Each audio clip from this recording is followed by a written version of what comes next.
What's going on, everyone? And I'm back with another edition of Action Packed Sunday. And we'll change locale for this evening. I'm up in the throne room since it's a little hot out, so it's summer, why the heck not? So this week, I'm looking at 12 rounds. Oh, yeah. It's about time I decided to review this one since some time ago I reviewed 12 rounds 3 lockdown. So why the heck not? Might as well give my thoughts on the first one that started it all. And of course, why the heck not? Also, I've seen this movie more times than ever. So what can I say about 12 rounds? So I'm going to say it's possibly one of John Cena's better work, if that makes any sense. So if you thought the Marine was bad, well, this one I would say is definitely better, a hell of a lot better than the Marine, because John Cena really takes the role of the hero seriously in this movie. So I'm not familiar with the 12 Rounds franchise, so it's essentially kind of like Speed meets Die Hard with a vengeance, if that makes any sense. So essentially, Cena plays a Louisiana cop, or New Orleans cop, named Danny Fisher. So one night on the job, he brings in a criminal, but in the process, somehow the criminal, played by Ian Gillan, he also has his girlfriend. After a robbery gone wrong, supposedly she ends up getting killed, and supposedly he says, "I will remember this, Fisher." So he goes to jail for a year. So we flash forward a year. Somehow he's out, and he's trying to enact his revenge on Officer Fisher. And essentially just sets up this deranged game called 12 Rounds. Essentially, if you want to see your wife alive again, you do what I say. I'm like, dear God. And Ian Gillan does a damn fine job playing a villain in this movie. And of course, I hate to play the typecast card, but he definitely does play villains. Like, think about this. He played the villain in Shanghai Nights. He's also in Game of Thrones, if that makes any sense. So, yeah, you get the drift.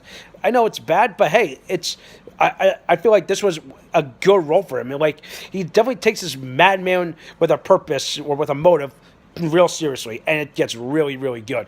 And like as the daily game progresses, it's just fun. And like yeah, what not else I can say. I feel bad for Ashley Scott in this movie, because I felt like, okay, we have a strong female lead, but of course you don't see her that much on screen. It's like the moment as soon as the game begins, you rarely see her.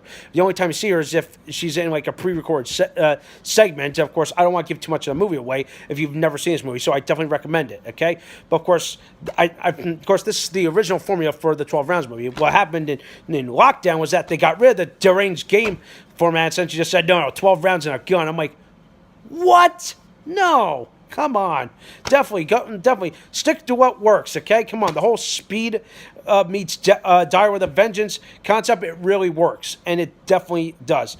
But what the heck? That. Of course, this I'm talking about the first one. The third one was all right, even though I liked it because it's liked it more than this one because it has Dean Ambrose. I'm not a fan of John Cena, but of course, I have a love-hate relationship with John Cena. The second one I have not seen because that one features Randy Orton, so he may that's a future movie review. We don't know. So not much else I can say.